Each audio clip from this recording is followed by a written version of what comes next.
Now, John, we're going to talk about your father and your mother. Oh, I don't yeah? remember your father very well, but I don't even know if I would remember him. Boy, he been dead 57 years now. He 57 years, the 14th of October. Okay, And well, he was 57 when he died, so he been dead just as long as he lived. okay, I wouldn't remember. No. I was too little. Can Yeah. you tell us about him? What did he do for a living when? Yeah, my father, and when he went fishing first, I think he was 16 years old. He and Billy John Lair went to Vancouver, Oh, Prince Rupert, wicked. and they fished there for, I think they went there for maybe 2 years. The next year, Dad, his uncle, he had his own boat, Isaac Lair, and he was drowned on a. Oh, He got, here in Newfoundland? no, out in Vancouver, Oh, out in Vancouver. out on the Bering Sea. Oh, now, that's interesting. And anyhow, apparently he never went back after. He and Billy John Lair, they bought a boat, a outfit, and went fishing themselves. That's what they started fishing on. And when they bought a boat, she was 26 feet long. I think Bronson would be able to verify that. Yeah. And everyone thought that they didn't know what you were going to do with that, a big boat like that, Yes. out fishing. Yeah. So anyhow, they fished all over, and they done good. Yeah. But like they said, there was no fish then to be caught. They turned to and they'd leave home, they'd go to Beatty Verb. If there was no fish down there, they turned to and they'd go over to Cape St. Francis. Oh, If very there was good. no fish there, they'd go then up off of Cape Spear Oh, and Pity Harbour. In a small boat, they'd be gone all weekend. yeah. And when they'd come home, maybe they'd have 2 or 3 barrels of fish for that week. Oh, very So good. That wasn't very much. Oh, that was in the 30s. Yeah. And I can barely remember it, eh? Yeah. But I do remember. But when they was out in Vancouver, they did make good money. Oh, very good. Oh yes. Yeah. They wouldn't. They was halibut fishing. They wouldn't catch black cod for 9 cents a pound then. And that's the first year the close season went on halibut. Now, how did they get across Canada? On the train. On the train. And it used to take them 2 weeks. 2 weeks to go across Canada. Yeah. Yeah. Yeah. Yeah. Very that's good. That's what it used to take them. To go Yeah. on the old steam engine, the old steam train. So did you have horse and cows and that growing up, or? Was we into the horse and the Yeah. cows and the horse? Well, I suppose we was. There was always a couple of cows, and in the barn I can remember milking the cow when I got a bit older. And if anyone come in, I take no squirt to take squirt them right in the face. I used to get into a lot of trouble. When Oh, I was would young. say you would, yeah. Yes, Yeah. I did. Yeah. Yeah, we'd have that. Oh my! I mind one time we had a pig, and we had a pen in that stable there. Yeah. We used to let him out. Used to keep him in. So anyhow, I was out this day with grandfather. He wouldn't let me see him. No, he said, you're not going to see him. So he put him in through one door, and I let him out, and he went on out around the garden everywhere. And now he said, you've done the job on me. Now he said, what's we going to do? I'm not going to get the pig. He said, I'm going to have to go down and get Charlie Door. He said, to come up and shoot him.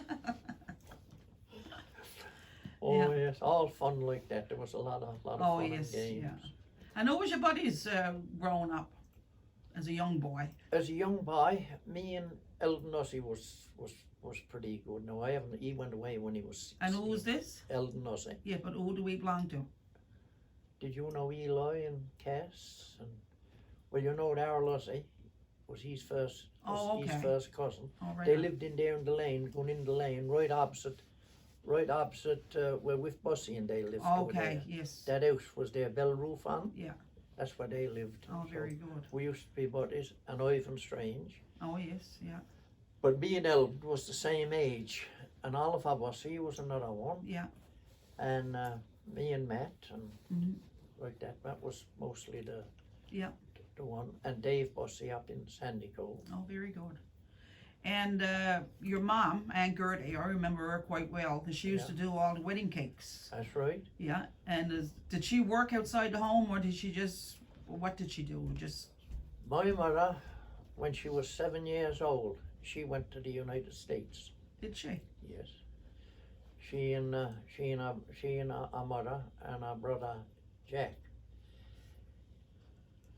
That's when the First World War was on. Okay. And anyhow, on the way up, they was supposed to go in Halifax, and it was the same time as Halifax was blown up. Oh. And they was 2 weeks. They had it so rough. They was 2 weeks behind time. And I used to hear her. She had her 7th birthday on the Flores Hill, by the way. Is that right? Yeah. And she, and when our mother had put him in the bed, it was so rough, she used to say, if you be drowned, you'll be drowned in your sleep. You won't know nothing about it. Wow. It was so rough. Yeah. And she said she can see him now coming around scooping up the water, right? Yeah. And when they got they landed on Ellis Island in the States. And that's where their father had to come and identify him. Okay. Now, that was the last trip the Flores Hill made. The next, she come back to St. John's, and the next time she left to go back to the States, she got lost off Cap Hayden. Okay. Now, they were supposed to wait for that trip, Yeah. for the go, but anyhow, she went up to see my grandfather. That's Grandfather Efford. He only had one sister, and they was a twin. And she lived up in Bairneed, Batten in Bairneed, married to a William Batten. And anyhow, she went up to see, she said, I can remember her. And she said, Elizabeth Jane was my grandmother's name. Yes. She said, if you're going now, she says, go now on this boat. Don't wait for the next one, go. This poor Sam was up there by himself, waiting for you to come up. So that was it. So Yes. that was Wicked. the luck that they had there. So then they come home 3 or 4 years after, and grandfather, I think he went then down looking after the lighthouse, Okay. because like Danny Lear used to say, he said, I can remember the mother and Jack, they used to walk up from the lighthouse and go to school in Lipscove, Right. down in that school that is Yeah. there now. So anyhow, when she got, I don't know, I think she was 17, she went back to the States again. And anyhow, she was working, I got a picture of her there, she worked in a hospital. And she was more or less going to be a nurse. Right. Yeah. But anyhow, that never occurred. In 1929, up there when the Great Depression was, Yeah. everything went flumpo. Right. And like I say, she had to come home.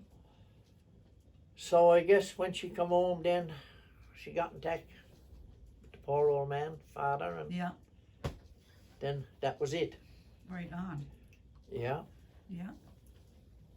So that's how I come to be around here. Only for that, the devil only knows where I'd have been to. So just to clarify, who she was? She was Gertrude Efford. right. Uncle Jack Efford's, John Sister. Efford's father's sister. John Efford's father's sister. Right.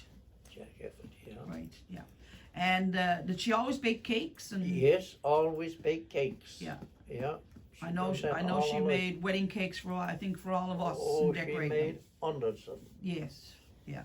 Yeah. And her decorating skills was passed down to her granddaughters. Yeah. Very good. I know she was a lovely lady. I remember going visiting her.